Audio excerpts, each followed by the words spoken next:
Oke anak-anak, selamat pagi anak-anak. Suaranya mana anak-anak? Selamat pagi anak-anak. Pagi. Bagus. Jadi pagi-pagi ini kita harus semangat dan kita harus senantiasa bergembira dalam suasana pagi hari ini. Baik, sebelum proses belajar mengajar ini kita mulai dengan pembacaan doa seperti biasanya, ya. Pembacaan doa dipimpin oleh ketua kelasnya.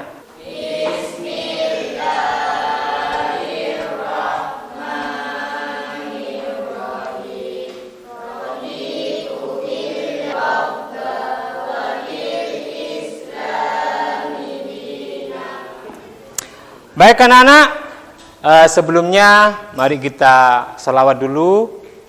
Alhamdulillahirabbil alamin wassalatu wassalamu ala asrofil mursalin sayyidina Muhammadin wa ala alihi washabihi ajmain amma ba'du.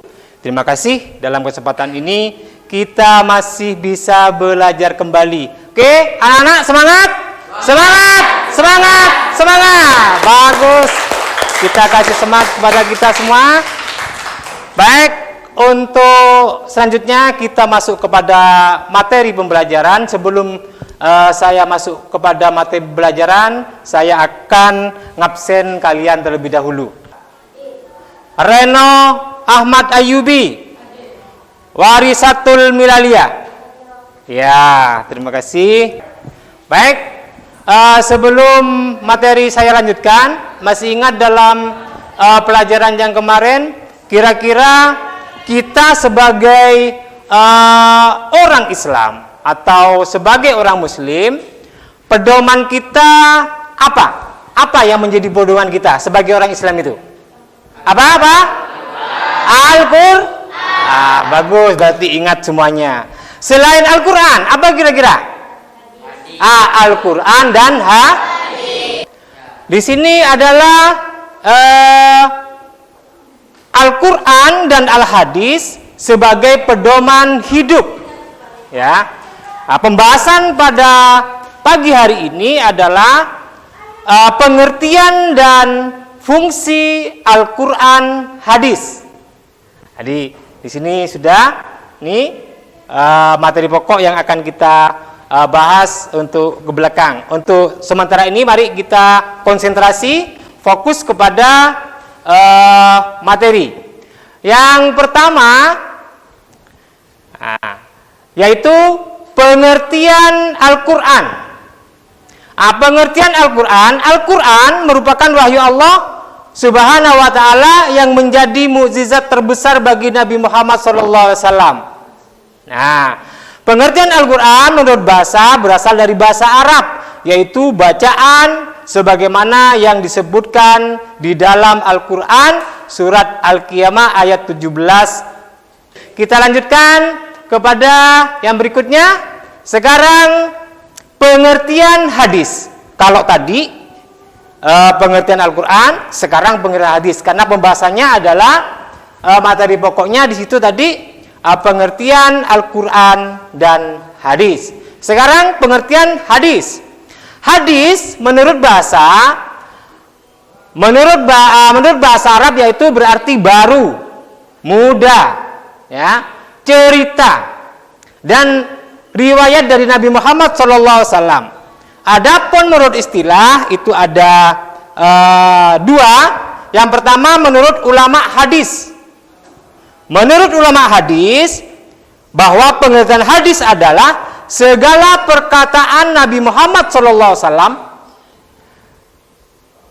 segala perbuatan Nabi Muhammad SAW, dan hal ihwalnya. Itu menurut ulama hadis. Sekarang yang kedua yaitu menurut ulama usul fikih. Menurut ulama usul fikih di situ disebutkan pengertian hadis adalah segala perkataan Nabi Muhammad SAW, perbuatan dan takrirnya yang berkaitan dengan hukum syara dan ketetapannya. Nah, sekarang fungsi Al-Quran. Jadi Tadi pengertian Al-Quran, pengertian hadis. Sekarang fungsinya Al-Quran yang akan kita bahas. Fungsi Al-Quran, banyak fungsi Al-Quran bagi kehidupan manusia, sebagaimana dijelaskan di dalam Al-Quran itu sendiri. Di antaranya yang paling penting sebagai berikut. Fungsinya Al-Quran ya, perhatikan fokus. Yang pertama sebagai petunjuk, pedoman, dan rahmat bagi orang-orang yang meyakininya. Yang kedua, sebagai penawar bagi segala macam penyakit. Sekarang fungsi hadis. Apa sih fungsi hadis? Kok ada Al-Quran, ada hadis, ada pengertian Al-Quran, ada pengertian hadis, ada fungsinya Al-Quran, ada fungsi hadis. Nah, sekarang fungsi daripada hadis. Hadis juga memiliki beberapa fungsi. Yang penting di antara fungsi hadis itu adalah sebagai berikut. Yang pertama, mengukuhkan hukum-hukum yang telah disebutkan dalam Al-Quran. Adapun cara memfungsikan hadis dan Al-Quran dalam kehidupan sehari-hari adalah sebagai berikut. Yang pertama, sebagai pedoman dalam kehidupan pribadi. Yang kedua, sebagai pedoman dalam kehidupan keluarga atau rumah tangga. Yang ketiga, sebagai pedoman dalam kehidupan bermasyarakat. Yang keempat, sebagai pedoman dalam kehidupan berbangsa dan bernegara. Dan yang terakhir, sebagai hakim dalam menyelesaikan masalah. Baik anak-anak, sudah pembahasan sudah selesai dalam materi ini. Untuk itu saya sekarang akan membagikan kelompok buat kalian ya. Ini kelompok saya sebut, yang ini kelompok Al-Quran, yang ini kelompok hadis. Nanti kelompok Al-Quran ada pertanyaan, dan kelompok hadis juga ada pertanyaan. Siap anak-anak? Siap? Siap. Masih semangat? Semangat, semangat, semangat. Tepuk tangan bagi kita. Baik. Baik anak-anak, mari kita gabung untuk kelompok-kelompok. Nanti saya kasihkan untuk menulis pembahasannya. Nanti saya pertanyaannya saya bacakan. Terus di sini enggak? Enggak.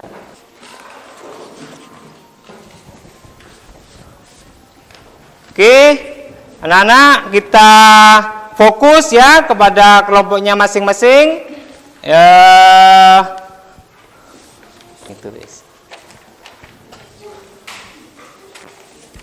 Ya.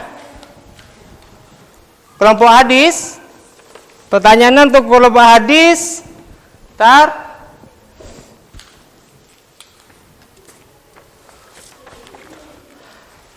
Yang harus dibahas ya satu kelompok ini, apa maksud dari fungsi Al-Quran untuk mengeluarkan manusia dari gelap gulita kepada cahaya terang?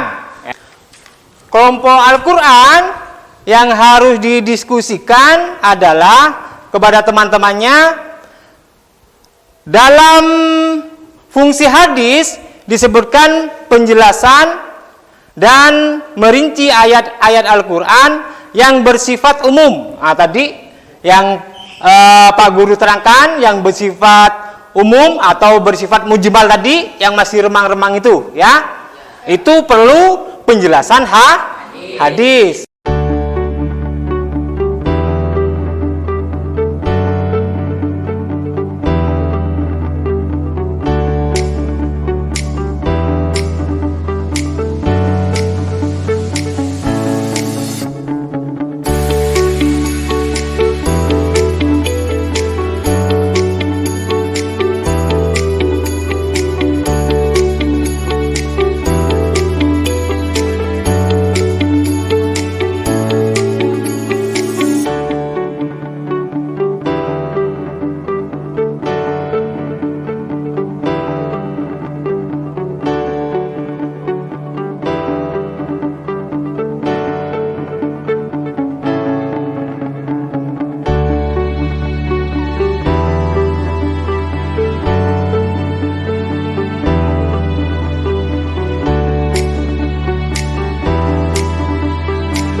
untuk diskusi, hasilnya diskusi dikumpulkan dan saya minta untuk ketua kelompoknya yang kelompok Al-Quran dan ketua kelompoknya yang kelompok hadis untuk mempresentasikan di depan, membacakan ya.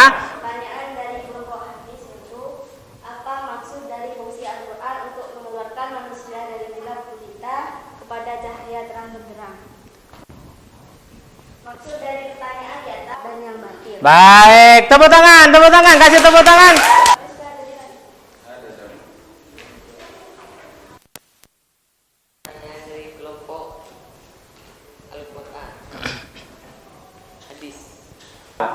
Baik, untuk itu apa guru lebih jelaskan lagi bahwasanya dalam fungsi hadis itu disebutkan menjelaskan dan merinci ayat Al-Quran yang bersifat umum. Untuk selanjutnya di sini juga dimaksud yang pertanyaan dari kelompok hadis, maksudnya apa maksud dari fungsi Al-Quran untuk mengeluarkan manusia dari gelap gulita? Di sini jelaskan maksud dari pertanyaan di atas yaitu menuju jalan Tuhan yang maha perkasa lagi maha tadi sudah disebutkan. Oke. Dari sini dulu, dari mbaknya yang cantik ini ya. Mas-masnya yang ganteng diam-diam dulu ya. Saya kasih kesempatan buat mbak-mbaknya yang cantik-cantik. Sekarang pertanyaannya, sumber hukum Islam setelah Al-Quran adalah apa? Hadis. Terima kasih. Tepuk tangan berbanding. Oke. Sekarang yang mas-masnya. Berikut perhatikan pertanyaannya.